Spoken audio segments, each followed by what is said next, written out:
Hello everyone, बहुत स्वागत है आप सभी का एग्जाम बी के इस प्लेटफॉर्म में to make your preparation 50% faster. मेरा नाम है Kailash Tiwari, ex Union Bank of India. So दोस्तों, EXIM Bank India's only and specialised financial institution for the international trade, export import से रिलेटेड चीजें, विदेश में जाने का मौका, ये सारी चीजें किसमें है? एग्जाम बैंक में। किसी भी बैंक पीओ में आप ज्वाइन करेंगे, बहुत कम, नियरली जीरो चांसेस हैं कि आपको कभी फॉरेन पोस्टिंग मिलेगी, क्योंकि आजकल फॉरेक्स के लिए स्पेशलाइज्ड रिक्रूटमेंट होती है। इंडिया एग्जाम बैंक, तो यहां पे सबसे ज्यादा अपॉर्चुनिटी आपके लिए है। सो हमारे पास अभी आज के टाइम पे सबसे बड़ा क्वेश्चन है, एक तो वो एलिजिबिलिटी से रिलेटेड है, दूसरा क्वेश्चन है sir open distance learning correspondence वगैरह की डिग्री एलिजिबल है कि नहीं है, इस बारे में थोड़ा सा बात करेंगे। उससे पहले मैं आपको बता दूं यहां पे क्या लिखा है नोटिफिकेशन में, उसको थोड़ा अच्छे से देखने की जरूरत है। Minimum 60% marks and degree should be minimum 3 year of time duration. अब देखेंगे आप फॉर्म फिल करने जाते हैं, वहां दिया है 3 year agriculture, 3 year science, 3 year commerce, 4 year का तो ऑप्शन ही नहीं है। और जबकि आजकल सारी डिग्री 4 ईयर की, एग्रीकल्चर में भी कोई डिग्री 3 साल की नहीं होती है। तो ये इश्यूज आते हैं। तो जनरली वहां पे आपको क्या करना है, जो आपका अदर्स वाला ऑप्शन है सबसे नीचे वाला, 3 ईयर विद अदर्स, वहां पे फिल, वहां उसको ऑप्ट कीजिए, उसके नीचे आएगा, वहां पे आप अपनी डिग्री मेंशन कीजिए। एक चीज ये हो गया। दूसरी चीज है पोस्ट ग्रेजुएशन। देखो यहां पे जो इंपॉर्टेंट है ना, आप देखेंगे वो पोस्ट ग्रेजुएशन ही है। ग्रेजुएशन से कोई मतलब नहीं, कोई सा भी ग्रेजुएशन, किसी भी सब्जेक्ट में ग्रेजुएशन कैसे भी हो चलेगा। मेजर यहाँ पे पोस्ट ग्रेजुएशन दिया, उन्होंने कहा कि MBA, PGDBA, PGDBM, MMS with specialisation in finance या फिर इंटरनेशनल बिजनेस या फिर फॉरेन ट्रेड और सीए ये होना चाहिए।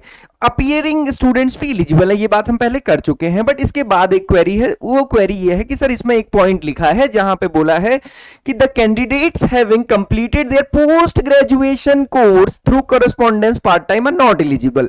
अब हमारे स्टूडेंट्स के पास दो टाइप की क्वेरी है। पहले टाइप की क्वेरी है, सर मेरा ग्रेजुएशन करस्पॉन्डेंस से है, जिसको हम जनरली इग्नू या फिर ओपन यूनिवर्सिटी से बोलते हैं, क्या मैं एलिजिबल हूं कि नहीं हूं? तो दोस्तों यहाँ पे ग्रेजुएशन के लिए कुछ नहीं लिखा है, और जब कुछ नहीं लिखा है तो वो डिग्रीज कंप्लीटली एलिजिबल होती हैं।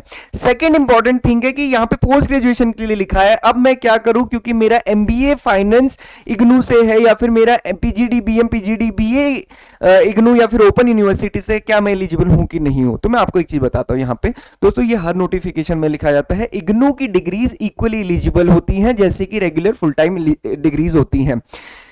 अगर एलिजिबल नहीं है तो फिर उस डिग्री का फायदा क्या है? आप खुद सोचिए, कोई फायदा नहीं है। और ऐसी बहुत सारी वर्डिक्ट्स हैं जिसमें ये बोला गया कि ये जितनी भी डिग्रीज हैं ये इक्वली एलिजिबल है। अभी कुछ ही दिन पहले सुशील रगड़े सर ने ये लिंक्डइन पे भी पोस्ट किया था, और आप देखेंगे इग्नू ने भी ये यूजीसी के साथ मिलकर ये रिलीज किया है कि हमारी डिग्रीज एलिजिबल है।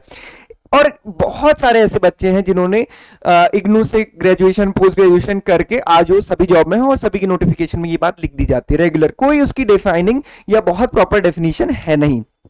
अब मैं आपको एक चीज और बताऊं, 2020 में कोविड आया, 2020 complete online, 2021 second wave complete online, 2022 के एंड तक शुरू होने लगा था ऑफलाइन चीजें। तो दोस्तों ऐसे में बहुत सारे बच्चे जिन्होंने रेगुलर डिग्री या फिर हम बोलते हैं कि बिल्कुल यूनिवर्सिटी में एडमिशन लिया था, उनका भी ऑनलाइन चला, तो फिर वो कैसे वैलिड है? तो इस चीज का कोई बहुत बड़ा आंसर है नहीं। यहां पे आपको एक चीज सोचना है कि डिग्रीज एलिजिबल होती हैं। ये बहुत सारे नोटिफिकेशंस में लिखा जाता है, फिर भी बच्चे सेलेक्ट होते हैं, क्योंकि उसमें कहीं पे भी ऐसा कुछ भी नहीं लिखा जाता है कि ये डिग्री ऐसी है, ये डिग्री वैसी है। ऐसा कोई डिस्क्रिमिनेशन है नहीं। और अगर आपको लगता है नहीं, फिर भी कंफ्यूजन है, सर ये बात तो डुअलिटी वाली बात हो गई, तो फिर आप छोड़ सकते हैं, क्योंकि डुअलिटी रहेगी तो पूरे टाइम ही रहेगी। आपको लगता है तो आप फिल कीजिए, नहीं लगता है तो मत कीजिए। बट यूजीसी इसको सपोर्ट करती है। ये इग्नू या फिर कुछ भी है, उसके पास सारे एक्रीडिटेशन है, नेक का एक्रीडिटेशन तक है। मतलब वो एग्जेम्पलरी वर्क है, वो एग्जेम्पलरी वर्क, या फिर हम कह सकते हैं कि उनका काम बहुत अच्छा है, या फिर वो जिस हिसाब से एजुकेशन इंपार्ट करते हैं वो बहुत अच्छा। और इग्नू की डिग्री को पास करना भी कोई इतना ईजी नहीं है कि आप मुंह उठाएंगे और चले जाएंगे और डिग्री क्लियर हो जाएगी, ऐसा भी नहीं होता। जिन्होंने डिग्री मतलब जिन्होंने इग्नू के एग्जामिनेशन दिए हैं उनको पता होगा कि इतनी भी ईजी नहीं होती है। सो ये सारी क्वेरीज हैं, बट इसमें यहाँ पे ये बड़ा डाइसी होता है। एज ए स्टूडेंट हमने भी फेस किया है, या फिर हम समझते हैं इस बात को करस्पॉन्डेंस से। बट मैं यहाँ पे आपसे एक चीज कहता हूँ, आप इसको अप्लाई कर दीजिए। बहुत सारी वर्डिक्ट्स हैं जहाँ पे ये बोला गया है कि ये इक्वली एलिजिबल है।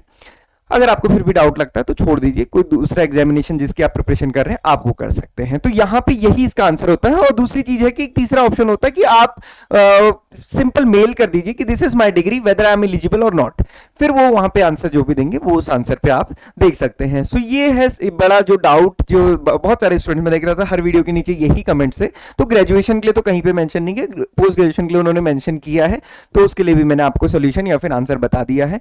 अगेन क्या करना है क्या नहीं करना है वो आप सोच सकते हैं। This is all for today, thank you for watching this video. Previous year paper देखिए, फाइनेंशियल स्टेटमेंट्स की रिवीजन करना शुरू कीजिए, कुछ 2-4 फर्म ले लीजिए, चाहे अडानी की फर्म ले लीजिए, चाहे अंबानी की फर्म ले लीजिए, किसी की फर्म ले लीजिए, उसकी एनालिसिस करना शुरू कीजिए, आपकी अच्छी प्रिपरेशन हो जाएगी। So this is all for today, thank you everyone for watching this video and have a great day ahead. किसी भी डाउट क्वेरी क्वेश्चन के लिए हम आपके पास हमेशा अवेलेबल हैं।